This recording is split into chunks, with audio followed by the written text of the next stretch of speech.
He stood at the front of the church, holding the microphone like he owned the room. His eyes scanned the crowd, and when they landed on me, he smiled. Not the kind of smile you give someone you love. It was smug, cold, like he knew something no one else did, like he was about to win. It was Testimony Sunday, a time when people from the congregation could stand up and share their stories, stories of growth, forgiveness, and faith. I had no idea Jake was planning to speak. We hadn't talked about it. We sat side by side during worship, just like we always did. He even held my hand. Then, suddenly, he stood up and walked toward the pulpit. I was surprised but not alarmed. Jake was a good speaker, always confident, always saying the right things. The kind of man everyone looked up to, polite, kind, steady. People called us the perfect couple. We led the young adults' Bible study together. We were supposed to get married in 3 months. He began his speech in a calm voice, thanking the pastor and saying how grateful he was to be part of such a loving, godly community. People nodded. Some even smiled. Then his tone changed. He said, "Sometimes, when we walk with someone we love, we discover they haven't been fully honest with us. That they've been living with secret, things they should have confessed. Especially when you're planning to build a life with." My stomach dropped. He didn't say my name, but he didn't have to. Everyone knew. They looked at me. Jake continued. "It's hard when someone you love hides their past, especially when that past doesn't match the values we try to live by here." I couldn't breathe. I felt like my chest was being crushed. My skin burned, and yet I felt frozen. He said it was hard to love someone who pretended to be someone they weren't. That deception was a form of betrayal, that he didn't know if he could continue on the path we were on. Then he put the mic down and sat back down in his seat, just 1 row in front of me. Nobody clapped. For a full 10 seconds, the whole church was silent. I heard someone cough. Someone else whispered something I couldn't make out. I didn't cry. I didn't move. The pastor looked uncomfortable. He cleared his throat and tried to move the service along, talking quickly about prayer requests and upcoming events. But the damage was already done. Jake had humiliated me in front of everyone I knew. My family, my friends, the people who trusted me to lead, to guide, to pray with them. He didn't tell the full story, just enough to twist it, just enough to turn them against me. At least, that's what he thought. The next day at church, everything felt different. People didn't look me in the eye. A few gave me short, tight smiles, but most just looked away. I heard the whispers before I saw the stares. Soft voices behind me, quiet murmurs when I walked by. It was like I had become invisible, and at the same time, everyone was watching me. At Bible study that Wednesday, no one sat next to me. The girls I used to laugh with before prayer just said a quick, "Hey," and looked at their phone. One of them, Lisa, had been my closest friend since I joined the church. She used to call me her sister in Christ. That night, she barely said 3 words to me. On Friday, I got a message from Mrs. Dorsey, who was leading the women's retreat planning team. She said, "Given everything that's going on, we think it's best if you step back for no explanation, no conversation." Just like that, I was cut out of something I had worked on for months. Jake didn't call. He didn't text. Nothing. After everything he said, he just disappeared like I didn't exist. I tried reaching out. I sent him one message. "Can we please talk? I deserve that much." He never replied. I didn't try again. I started thinking about how we met. It was at a church picnic 2 years ago. He offered me a plate of barbecue and made a joke about how I couldn't hold a plate and a Bible at the same time. Silly, harmless, but charming. He had this way of making you feel like you were the only person in the room. Always polite, always kind. The type of man who helped little old ladies carry chairs and stayed late to clean up after events. But now I wondered, was that charm just part of a mask? The more I thought about it, the more things didn't add up. People were too quick to turn on me. Jake's speech had been a shock to me, but not to everyone else. Some of them looked like they already knew something, like they had been waiting for confirmation. I decided to talk to Mel, one of the newer girls who always seemed a little uncomfortable around Jake. She hesitated at first, but then she told me, "He said some things a few weeks ago. About you. About how you weren't being honest with him. I thought it was weird, but he made it sound like you two were having problems. So it wasn't sudden. It wasn't in the heat of the moment. He had been planting seeds weeks before. I wasn't just hurt anymore. I was angry. This wasn't about honesty. It was about control. He planned this. He made me look like the villain, and everyone fell for it. I couldn't stop thinking about what Jake said in front of everyone. He made it sound like I lied to him, like I had hidden a dark past and tricked him into loving me. That wasn't true. I had told him everything. Before we got serious, before we even started dating, I sat down with him and shared my story. I was open about the mistakes I had made when I was younger. I had gone through a rough time in college, made some choices I wasn't proud of. But I had changed. I had grown. I had come back to my faith stronger. I told him all of that.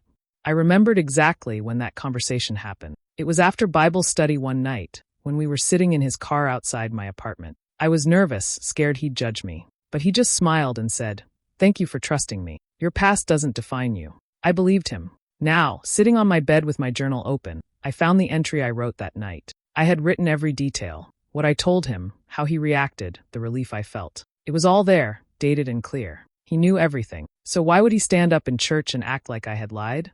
I picked up my phone and scrolled back through our old messages. There it was, text after text, where he talked about how much he admired my honesty, how proud he was of the woman I had become. He even once said, "Your story makes you stronger. I love that about you." So when did that change? I started looking closer, reading our conversations again, with fresh eyes. Some of the things he said before suddenly felt different, controlling. Like when I mentioned a friend from college and he said, "You should be careful who you spend time with. People might get the wrong idea about you." Or when he told me not to talk too much during our couples group, because some people might not get your sense of humor. I remembered how he always needed to approve what I wore to church events. How he got annoyed when I spoke to the youth pastor without telling him. At the time, I thought he was just protective. Now I wasn't so sure. I started collecting everything, texts, screenshots, my journal entries. The truth was simple. I didn't lie. But Jake did. He twisted my honesty into something ugly, just to make himself look like a victim. He used my vulnerability as a weapon. And now I was starting to see that this wasn't just about one moment in church. This was a pattern, a plan. He had done this on purpose. And I wasn't going to stay quiet anymore. I couldn't stop wondering how many other people Jake had fooled. If he was able to plan this much and turn people against me, maybe I wasn't the first. Maybe he had done this before. So I decided to reach out to someone from his past. I remembered hearing about a girl named Hannah, his ex from a few years ago. People in church used to say she just drifted away, but I always thought there was more to the story. I found her on Facebook and sent a message. I didn't expect her to reply, but she did the next day. We agreed to meet at a small cafe outside of town. When she walked in, I could tell she was nervous. But the moment I mentioned Jake's name, her whole face changed. "You too?" she asked, shaking her head. "He did it again, didn't he?" I told her everything. What happened at church. What he said. How people turned on me. She listened quietly, then nodded like she already knew the ending. "He did the same thing to me," she said. "At first, he was so sweet, so perfect. But once I trusted him, he started telling me how I should act, who I should talk to. When I pushed back, he started dropping hints to others, things that made me look unstable." She said Jake told the youth pastor that she wasn't spiritually mature enough to lead Bible study, that she had too many emotional problems. Within a month, she was removed from leadership. "I left before he could destroy more of my life," she said. "But I regret not speaking up." Her story shook me. I began reaching out to more people, women who had known Jake through church, social events, even from college. One by one, they started sharing. A girl from his hometown said he used to lead prayer groups and then gossip about the people in them. Another said he used her secrets to control her during their relationship, always holding her past over her head. It was a pattern. He would gain trust by being kind, supportive, respectful. Then, once people opened up, he'd twist what they told him and use it to break them down. I started collecting their stories, not to hurt him, but to prove I wasn't alone. I wasn't crazy. This was real. I looked back at my own situation differently now. This wasn't about faith. It wasn't about truth or spiritual guidance. It was about control. Jake used religion as a cover. He used the church as a stage. But I was done playing along with his script. I sat in my car in the church parking lot for almost an hour before I finally went inside. My hands were sweating, and I had rehearsed what I wanted to say 100 times. But I knew I had to do it. I had to speak. The pastor was in his office, sorting through some papers. When he looked up and saw me, he gave a small, tired smile. "How are you holding up?" he asked. I took a deep breath. "I'd like to speak next Sunday. During testimony." He blinked. "Are you sure that's a good idea?" "I'm not trying to stir things up," I said quickly. "I'm not coming to argue or attack anyone, but I need a chance to speak the truth. People heard one version of the story, and they judged me without knowing everything. I want to set the record straight." He leaned back in his chair and looked at me closely. "You won't name names?" "I don't need to," I said. "I won't raise my voice. I won't even mention him directly. I just want to speak clearly and honestly. Nothing more." He was quiet for a moment, then nodded slowly. "All right, but I'm trusting you to keep it respectful. We don't need drama in the sanctuary." "Understood," I said. As I walked back to my car, I felt something I hadn't felt in weeks: control. This time, I would be the one holding the mic. I spent every night that week working on what I would say. I wrote and rewrote every line. I read it out loud to myself, adjusting the tone, the words, the flow. I wasn't just going to defend myself. I was going to tell the truth in a way no one could ignore. I laid out the facts like a lawyer preparing a closing argument. I gathered my journal entries, printed text messages, and even a few short statements from women who had gone through similar things with Jake. I didn't include their names, but I used their words. I practiced pausing at the right moments, keeping my voice steady, not letting anger take over. I wasn't going to cry. I wasn't going to make it emotional. I wanted dignity. I wanted facts. I knew some people wouldn't believe me no matter what I said. But I also knew that some of them, maybe most of them, just needed to hear the full story. Not whispers. Not rumors. The truth. And I was ready to give it to them. The church was full. Every seat taken, every hallway buzzing. It felt heavier than usual, like people knew something was about to happen. Maybe they did. Maybe rumors had already spread. I walked in quietly, sat in my usual row, and kept my head high. My hands were cold, but I kept my shoulders straight. I wasn't going to shrink today. Jake was already there, sitting 2 rows ahead. He didn't look nervous at all. In fact, he looked smug, like he had already won. He had his arm around someone new, a girl I didn't recognize. She looked fresh-faced, maybe just joined the church. She leaned into him like she didn't know a thing. I wondered if she would find out the hard way, just like I did. When the pastor stood to begin the service, I felt my heartbeat rise. This was it. After the last hymn, he gave a short prayer and said, "Before we close, one of our members would like to share something important." He looked at me and nodded. I stood up and walked to the front. No one clapped. No one said a word. I looked out across the faces I had known for years. Some were tight with judgment, others curious. A few looked hopeful. I took the mic and smiled gently. "I want to thank you all for giving me the space to speak today," I began. "It's not easy to stand up here, especially after everything that's been said. But I believe in honesty. I believe in the truth. And I believe that silence helps no one." I paused. We all have a past. Some of us come from pain, some from mistakes. But what matters most is what we do after. Growth, forgiveness, grace. That's what church is supposed to be about. I glanced at Jake. He smirked, then whispered something to the girl beside him. I continued. "But sometimes our past is used against us. Not by strangers, by people we trust, people we love, people who claim to know God, but use our vulnerability as a weapon." A ripple moved through the room. I'm not here to argue. I'm not here to point fingers. I'm here to say this. I was honest. I shared my past in private with someone who claimed to love me. He chose to twist that into a story of deceit, shame, and sin. But I have the proof that I was never hiding. I have the messages, the journal entries, the voice recordings. I told the truth from the beginning. Now people were whispering. Faces turned toward Jake. His smile had faded. I stood here, not to hurt anyone, but to remind you that the truth doesn't need to shout. It just needs a chance to be heard. And today it finally was. I reached into my bag and pulled out a thick envelope. I didn't look at Jake. I didn't need to.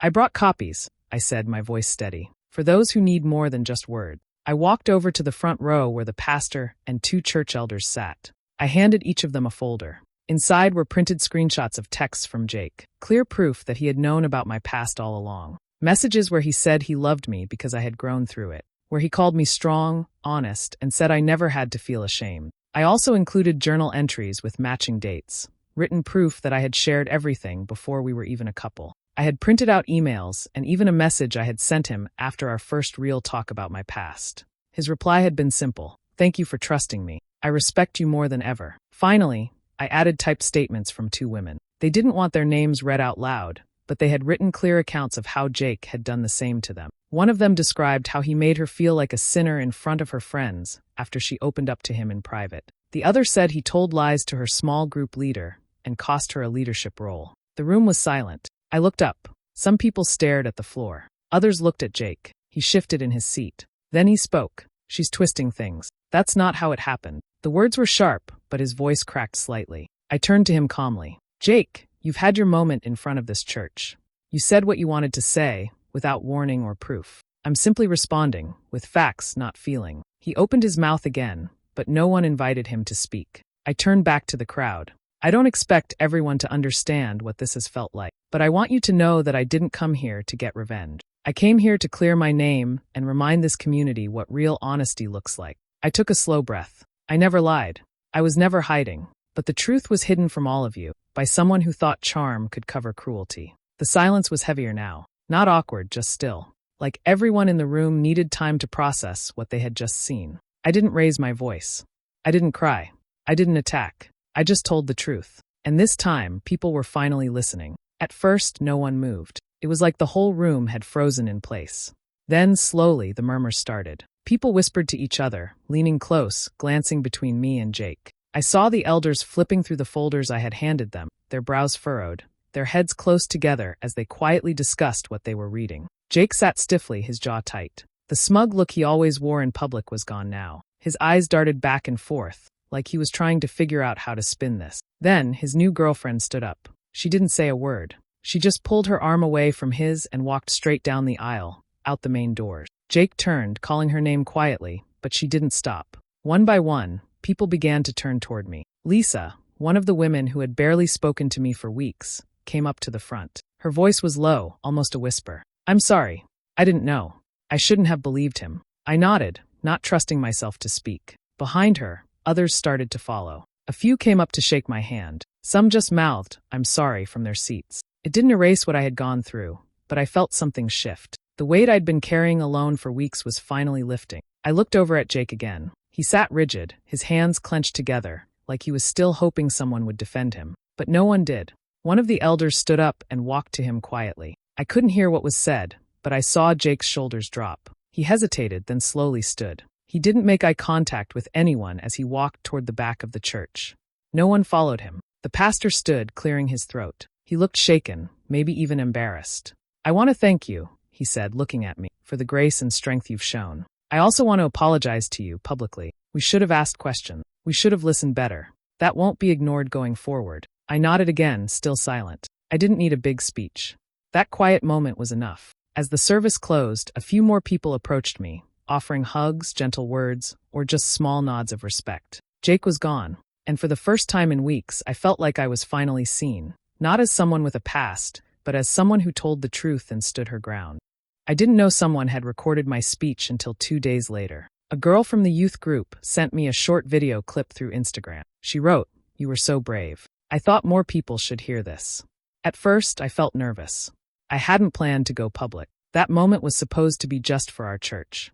But then I watched the video, and I realized why it mattered. In the clip, I was calm. I sounded sure of myself. I saw the look on Jake's face when the truth finally caught up to him. And I saw the people listening, really listening. The video started spreading, first through private messages, then group chats, then someone posted it on Facebook. By the end of the week, it had thousands of views. People were sharing it with captions like, "This is how you handle spiritual abuse," and "She spoke with truth and grace." I started getting messages from people I'd never met. Women from other churches, other states. Some shared their own stories, how they had been silenced or blamed by men they trusted. Some just wanted to say thank you. One woman messaged me from a church 2 towns over. "We've had issues like this too," she wrote. "Would you come speak at our women's group?" I said yes.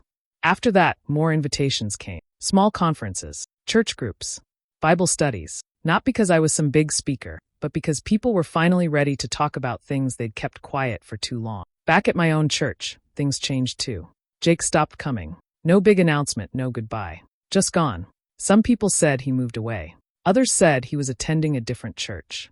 I didn't care. His absence didn't feel like victory, it just felt peaceful. The pastor invited me to meet with the church elders. They apologized again, but this time, they asked for something more. "We want your help," one of them said, "to make sure this doesn't happen again, to set up real counseling practices, real accountability." I agreed, not because I wanted power, but because I knew what it felt like to be ignored. And I didn't want anyone else to go through that. I wasn't trying to become a leader. I just wanted to be heard. But now, people were finally listening. Sometimes I still think about that day at church, the way Jake stood with a smile and tried to tear me down in front of everyone. For a long time, that memory hurt like a fresh bruise. But now it feels different. It's still there, but it doesn't own me anymore. What he did wasn't a mistake. It wasn't a moment of weakness. It was abuse. He used trust, love, and faith like weapons. He made my past into something ugly when it was never meant to be hidden. And the worst part was that so many people believed him, at least for a while. But I spoke up, and that changed everything. I learned that silence helps people like Jake. When we stay quiet out of fear, guilt, or shame, they win. They keep their power. But when we tell the truth, even if our voice shakes, it breaks that control. I've stopped trying to make people comfortable with my story. It's not my job to shrink myself so others don't feel challenged. Now I work with women who've gone through similar things. Some have been judged by churches, others by families or partners. I help them tell their stories, write letters, gather proof, speak clearly. I remind them that they don't have to be perfect to deserve respect. At one event, a woman told me, "You made me realize I'm not the problem." He was. I'll never forget that. Because for a long time, I needed someone to tell me the same thing. This afternoon, I stood at a podium in front of a room full of women from different churches across the state. Not because I had a perfect life, not because I had all the answers, but because I lived through something hard and didn't let it define me. As I spoke, I saw people nodding. Some had tears in their eyes. Some held notebooks, writing down every word. I didn't feel nervous. I didn't feel small. I felt ready. I ended my speech with one sentence. No one will ever use my past against me again. The room was quiet, and then it filled with applause. But more than the clapping, I felt something stronger, peace. Because I had taken back the part of my story that Jake tried to steal. And this time, it belonged fully to me. Hi besties, thank you so much for watching to the end. Please remember to like, comment and subscribe.